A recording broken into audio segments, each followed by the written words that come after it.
জান্নাতের মধ্যে সর্বপ্রথম দেখা হবে কার সঙ্গে? আমরা যখন দুনিয়া থেকে বিদায় নিয়ে চলে যাব, আমাদের হাসর নাসর হবে, সেইখানে হিসাব নিকাশ হবে, কারো ডান হাতে আমলনামা, কারো বাম হাতে আমলনামা।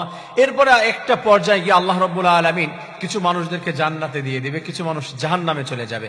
তা আমাদের অনেক সময় টেন্ডেন্সি জাগ্রত হয় যে জান্নাতে গিয়ে ফার্স্ট আমার কার সঙ্গে মিট হবে, কার সঙ্গে আমার দেখা হবে, এই বিষয়টি জানতে চাই। মনে রাখবেন, আল্লাহ রাব্বুল আলামিন জানিয়ে দিয়েছেন, ওয়াসিকাল্লাযীনা ইত্তাকাউ রাব্বাহুম ইলাল জান্নাতি যুমারা হাত্তা ইযা জাউহা ওয়া ফুতিহাত আবওয়াবুহা وقال لهم خزنتها سلام عليكم طبتم فادخلوها خالدين। আল্লাহ তাআলা বলবে, যাও এই বান্দাগুলিকে জান্নাতের দিকে নিয়ে যাও। গলার ভিতরে ফুলের মালা দিয়ে বিভিন্ন লোক, কোটি কোটি ফেরেশতারা স্লোগান দিতে দিতে বাহবা জানাতে জানাতে তাকে জান্নাতের দিকে নিয়ে যাবে, সংবর্ধনা জানাবে, তাকে সম্মান জানাবে, ওয়েলকাম জানাবে। দেখবে তার সামনে রাসূল করিম সাল্লাল্লাহু আলাইহি ওয়াসাল্লামের সঙ্গে দেখা হবে, রাসূলের শাফাআত গ্রহণ হবে, তারপর অন্য নবীদের সঙ্গে দেখা হয়ে যাবে। জান্নাতের গেটের মধ্যে দেখবে কোটি কোটি হুরেরা দাঁড়িয়ে রয়েছে, সুন্দর সুন্দর হুরেরা তার দিকে ফুলের মালা চিরাচ্ছে, ফুল চিরাচ্ছে, সুগন্ধি দিচ্ছে, ওয়েলকাম জানাচ্ছে, হাতের ভিতরে পেয়ালা নিয়ে সুন্দর ফুল নিয়ে দাঁড়িয়ে রয়েছে। তারপরে তার পায়ের নিচে গালিচা বিছিয়ে দেওয়া হবে, যে গালিচা পৃথিবীর কোনো মানুষ কোনোদিন কল্পনা করতে পারবে না, এত দামি গালিচা দেওয়া হবে। মালা আইনুন রাত ওয়ালা উযুনুন সামিআত ওয়ালা খাতারা আলা কলবি বাশার।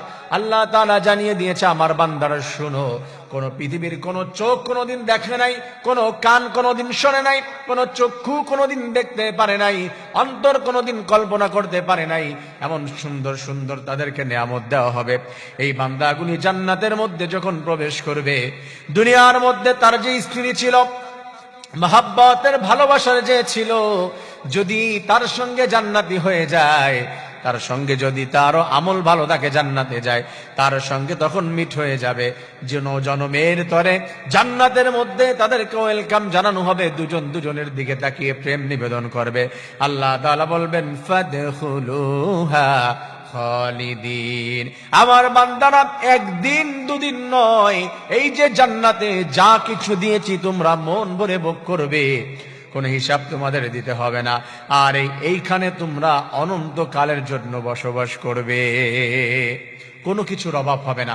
মানুষ কেবলমাত্র কোনো কিছু কল্পনা করবে যে আমি এটা চাই, আমার এটা প্রয়োজন, এটা ভাববে, কেবল ভাবতে দেরি হবে। মুহূর্তের ভিতরে সৃষ্টিকর্তা তাদের এই বিষয়গুলি তার সামনে প্রেজেন্ট করতে কোনো লেট করবে না। আমার প্রিয় ভাই বোনেরা, জান্নাতে আমাদের দেখা হবে স্ত্রীদের সঙ্গে, নবীদের সঙ্গে, প্রিয় ব্যক্তিদের সঙ্গে দেখা হবে, যদি তাদের সঙ্গে আমাদের আন্ডারস্ট্যান্ডিং ভালো হয়, আমাদের যদি আমল দুজনেরই ভালো হয়। মনে রাখবেন, রাসূল করিম সাল্লাল্লাহু আলাইহি সাল্লাম জানিয়ে দিয়েছেন, আল মারউ মা'a মান আহাব্বা, যার সাথে যার সম্পর্ক, তার সাথে তার কিয়ামত হবে। আপনার কার সঙ্গে আন্ডারস্ট্যান্ডিংটা ভালো আছে, তার সঙ্গে আপনার কিয়ামত হয়ে যাবে। আল্লাহ তাআলা এগুলো বুঝে আমাদের সবাইকে জান্নাতি বান্দা হিসেবে কাজ করার, আমল করার তৌফিক দান করুন, আমিন।